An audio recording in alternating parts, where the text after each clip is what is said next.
¿Realmente tendrían que haber desaparecido las motos de dos tiempos? Amigos, veremos qué tan necesario es que prohíban el uso de las 2T en nuestra sociedad. Hoy día hay mucha investigación abierta para tratar de recuperar estos ligeros motores. ¿Por qué? Pues porque los motores de dos tiempos son más eficientes, más ligeros y más baratos, fáciles de construir y requieren menos mantenimiento. Y a igualdad de cubicaje, un 2T da casi el doble de potencia que uno de 4T. Estos beneficios podrían recuperarse, ya que sus defectos, los que los invalidaron, ya se pueden solucionar con ingeniería y con nuevos combustibles. Los motores de dos tiempos, como los conocemos, tienen muchas emisiones. Al no existir cárter de aceite, el aceite se mezcla en el combustible y por el escape sale lo que se quema, pero también lo que no se quema. De ahí el exceso de contaminación. Un dato curioso es que la Fórmula 1 ya está trabajando en combustibles sintéticos y biocombustibles de origen vegetal menos contaminantes. Su objetivo es eliminar la huella de carbono de la F1 antes del año 2030.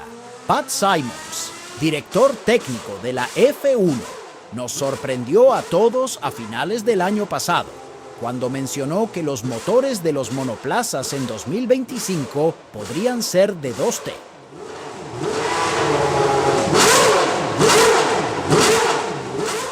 Según Simmons, un motor de dos tiempos daría como resultado un coche mucho más eficiente que los actuales y podría llegar a ser más ecológicos que la Fórmula E.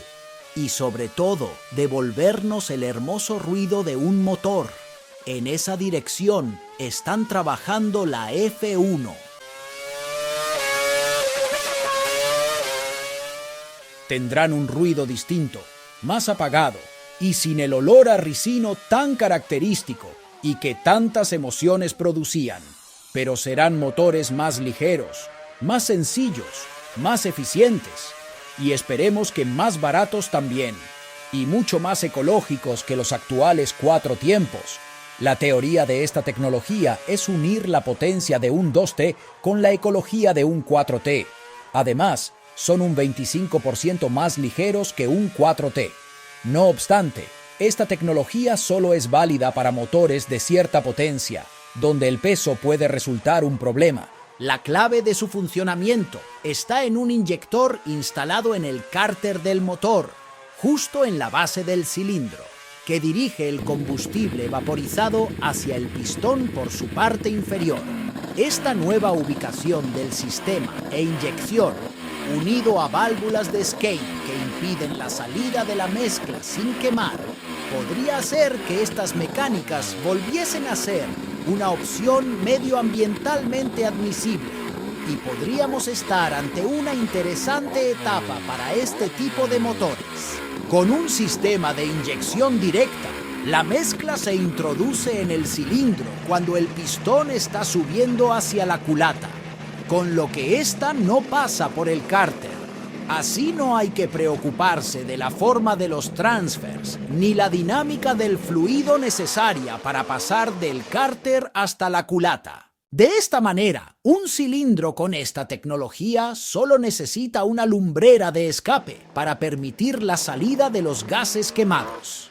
La lubricación ahora tiene que ser diferente, mucho más parecida a un motor de 4 tiempos, con su aceite pasando a presión a través de conductos hasta llegar al punto crítico. Pero este aceite no se pierde junto con los gases, sino que como en un motor de 4 tiempos se mantiene en el cárter. No hay que dejar de destacar que los motores de 2 tiempos, que completan los 4 momentos de un ciclo con 2 vueltas del pistón, son muchos más livianos, llevan menos componentes y más económicos de reparar. Cuando sufren algún daño y sus partes son menos complejas de ensamblar, porque por ejemplo no llevan un sistema de distribución. En cuanto al consumo, sabemos que no es un punto que tengamos a favor los amantes del maravilloso sonido 2T, Pero eso es lo que nos encanta, lo que nos hace querer prender el motor y acelerar al máximo para vivir ese momento de innumerables emociones que solo se pueden explicar si montaste una motocicleta de 2 tiempos. Amigos, llegamos al momento culmine del video. Al fin y al cabo, no eran tan malos los motores 2T, ¿o sí? ¿Qué opinan ustedes? Los leemos. Saludos y hasta la siguiente aventura de vida en 2 ruedas.